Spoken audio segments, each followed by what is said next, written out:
ഓരോ ഘട്ടത്തിലും കൂടുതൽ മുന്നോട്ട് പോകാനായിട്ട് ഈ കഴിഞ്ഞ 4 വർഷക്കാലവും നമ്മൾ ശ്രമിച്ചിട്ടുണ്ട്, അത് കഴിഞ്ഞിട്ടുണ്ട്.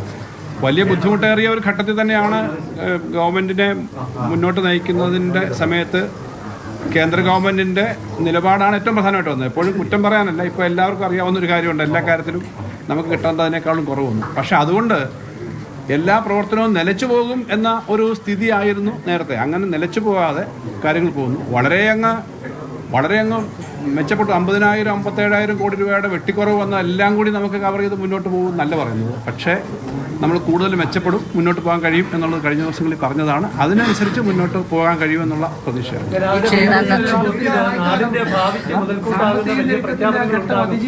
എന്നാണ് രാവിലെ ഫേസ്ബുക്കിൽ പോസ്റ്റ് ചെയ്തിട്ടുള്ളത്. ജനപ്രിയ ബജറ്റ് ആയിരിക്കും, കാരണം നാടിന്റെ ഭാവിക്ക് മുതൽക്കൂട്ടാകുന്ന വലിയ പ്രഖ്യാപനങ്ങൾ ഉണ്ടാകുമെന്ന് രാവിലെ ഫേസ്ബുക്കിൽ പോസ്റ്റ് ചെയ്തിട്ടുണ്ട്. നാടിന് വലിയ മുന്നേറ്റം ഉണ്ടാകുന്ന തരത്തിൽ തന്നെയുള്ള കാര്യങ്ങളുണ്ടാവും. അതായത് കൂടുതൽ തൊഴിലും തൊഴിൽ സാധ്യതയും വികസനമൊക്കെ ഉണ്ടാവണം. എല്ലാ കാര്യങ്ങളും നമുക്ക് 1 മണിക്കൂർ കഴിയുമ്പോൾ നമ്മൾ അവതരിപ്പിക്കുമല്ലോ. പക്ഷെ ഒരു കാര്യം ഞാൻ പറയാം, ഇന്ന് രാവിലത്തെ പത്രങ്ങൾ പലതും വന്നത് ഇന്ത്യക്കാർക്ക് അങ്ങേയറ്റം അപമാനകരമായ ഒരു വാർത്തയും കൊണ്ടാണ്.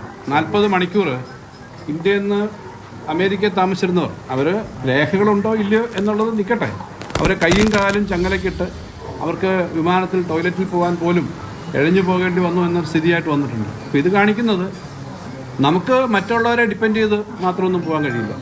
ലോകത്തെ ഏറ്റവും വലിയ ജനസംഖ്യ, 2ാമത്തെ ജനസംഖ്യയുള്ള ഒരു രാജ്യം എന്ന നിലയിൽ അതിൻ്റെ ഭാഗമായി നമ്മുടെ കേരളവും ഇന്ത്യയിലെ ഓരോ സംസ്ഥാനവും സ്വന്തം കാലിൽ നിന്ന് കൂടുതൽ കാര്യങ്ങൾ ചെയ്യാൻ പറ്റും. കുറേ സാധനങ്ങൾ ഉൽപ്പാദിപ്പിച്ച് പുറത്തേക്ക് അയക്കാൻ മാത്രമല്ല നമുക്ക് കഴിയുന്നത്. ഏറ്റവും വലിയ കൺസംഷൻ ഫോഴ്സുമുള്ള, ഉപഭോഗമുള്ള ഒരു സ്ഥലമാണ്, ഉപഭോഗത്തിന് സാധ്യതയുള്ള സ്ഥലമാണ്. അപ്പോൾ അങ്ങനെയുള്ള ലോകത്തിൻ്റെ ലോക രാഷ്ട്രീയത്തിൽ തന്നെ വലിയ മാറ്റങ്ങൾ വന്നുകൊണ്ടിരിക്കും. അപ്പോൾ അത്രയൊരു സാഹചര്യമെല്ലാം ഉണ്ട്. അതിനെയൊക്കെ നേരിടാൻ പറ്റുന്ന തരത്തിലേക്ക് നമ്മുടെ അടുത്ത തലമുറയെ എക്വിപ്പ് ചെയ്യാൻ പറ്റുന്നതായിരിക്കണം ഓരോ ചെറിയ സ്റ്റെപ്പും വലിയ സ്റ്റെപ്പും. ആ തരത്തിൽ കേരളത്തിന് മെച്ചമുണ്ടാകുന്ന തരത്തിലായിരിക്കും കേരളം തുടരുന്ന സാമൂഹ്യക്ഷേമ രംഗത്തും മറ്റു രംഗത്തും എല്ലാം ഉള്ള ആരോഗ്യം, അതുപോലെ വിദ്യാഭ്യാസം, അതുപോലുള്ള കാര്യങ്ങളെല്ലാം ഉറപ്പാക്കുന്നതായിരിക്കും. അത് LDF ഗവൺമെന്റിന്റെ പൊതുനയം തന്നെയാണ്. ആ നയം കൂടുതൽ ശക്തിപ്പെടുത്തി മുന്നോട്ട് കൊണ്ടുപോകും. ഒരു സർവ്വതല സ്പർശിയായ ബജറ്റ് എന്ന് തന്നെ ആയിരിക്കുമോ? എല്ലാ മേഖലയും ടച്ച് ചെയ്ത് എല്ലാ മേഖലയ്ക്കും പ്രാധാന്യം കൊടുക്കുന്ന ബഡ്ജറ്റ് തന്നെയാണ്. ഈ പ്രാക്ടിക്കലായ കാര്യങ്ങളെ നോക്കിക്കാണുന്ന ആളാണ് താങ്കളുടെ മുൻ ബജറ്റൊക്കെ നോക്കിയാൽ.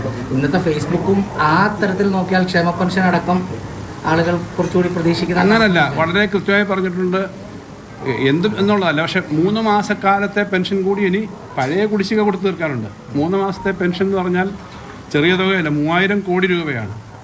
അപ്പോൾ അതുപോലെയൊക്കെയുള്ള പല കമ്മിറ്റ്മെൻറ്റുകളും റൂൾ 300ൻ്റെ ഭാഗമായി ബഹുമാനപ്പെട്ട മുഖ്യമന്ത്രി തന്നെ അന്ന് നിയമസഭയിൽ പറഞ്ഞിരുന്നു നമ്മുടെ ഗവൺമെൻറ് അഭിപ്രായം. അപ്പോൾ ഈ പറയുന്ന കാര്യങ്ങൾ കമ്മിറ്റ് ചെയ്ത കാര്യങ്ങൾ ചെയ്യുക എന്നുള്ളത് ചെറിയ കാര്യമല്ല. അത് ചെയ്യുക, അത്തരം കാര്യങ്ങൾ ചെയ്യണം. അമിതമായ പ്രഖ്യാപനം നടത്തി 10-15 മാസം കൊടുക്കാതെ പോകുന്നതല്ല. പറഞ്ഞ കാര്യങ്ങൾ ആ കമ്മിറ്റ്മെൻറ്റ് ചെയ്യുക എന്നുള്ളതാണ്. ഇപ്പോഴത്തെ സ്ഥിതി അനുസരിച്ച് കുറേ കൂടി മെച്ചപ്പെട്ട് മുന്നോട്ട് വരുമ്പോൾ കുറേ കൂടി മെച്ചപ്പെട്ട് വരും. അതാണ് അത്രയൊരു ശുഭപ്രതീക്ഷയാണ്. അത് നിങ്ങൾക്കും എനിക്കും എല്ലാം കേരളം നന്നാവുന്നതിലുള്ള ശുഭപ്രതീക്ഷയും സന്തോഷമുണ്ടല്ലോ. ആ സന്തോഷത്തോടു കൂടി കുറേ കൂടി മെച്ചപ്പെടുത്താനുള്ള ശ്രമങ്ങളുണ്ടാവും. നിങ്ങളുടെ എല്ലാ സപ്പോർട്ടും ഉണ്ടാവണം. ബഡ്ജറ്റ് കേട്ട് കഴിഞ്ഞും അതിനകത്തെ വിശദമായ കാര്യങ്ങൾ നോക്കി കേരളത്തിന് എങ്ങനെയാണ് ഇതൊന്നും ഉണ്ടാകുന്നത്. ഒരു ബഡ്ജറ്റ് ആകുമ്പോൾ പല കാര്യങ്ങളും അതിനകത്തുണ്ടാവും. അപ്പോൾ അത് പൊതുവിലൊരു ഒരു സ്റ്റേറ്റ്മെൻറ്റ് കൂടിയാണ് ഇപ്പോഴത്തെ ഒരു സ്ഥിതി അസസ്മെൻറ്റ്. അപ്പോൾ അങ്ങനെയുള്ള കാര്യങ്ങളെല്ലാം അടങ്ങുന്നതായിരിക്കും. അപ്പോൾ അതിനനുസരിച്ചിട്ടുള്ള ഒരു ബഡ്ജറ്റാണ്. എല്ലാവരെയും അങ്ങോട്ട് ക്ഷണിക്കാം.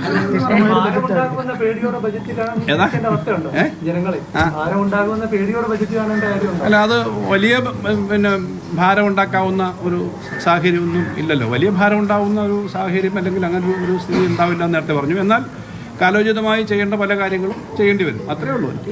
അപ്പോൾ അവിടെ കാണാം. ഫേസ്ബുക്ക് പോസ്റ്റ് ഭയങ്കര പോസിറ്റീവ് എനർജി വന്നു, പക്ഷെ സംസാരിക്കുമ്പോൾ ഒരു ന്യൂട്രൽ സ്റ്റാൻഡിലേക്ക് കൺസർവേറ്റീവായിട്ട് ഞാൻ എപ്പോഴും സംസാരിക്കാറുണ്ട്.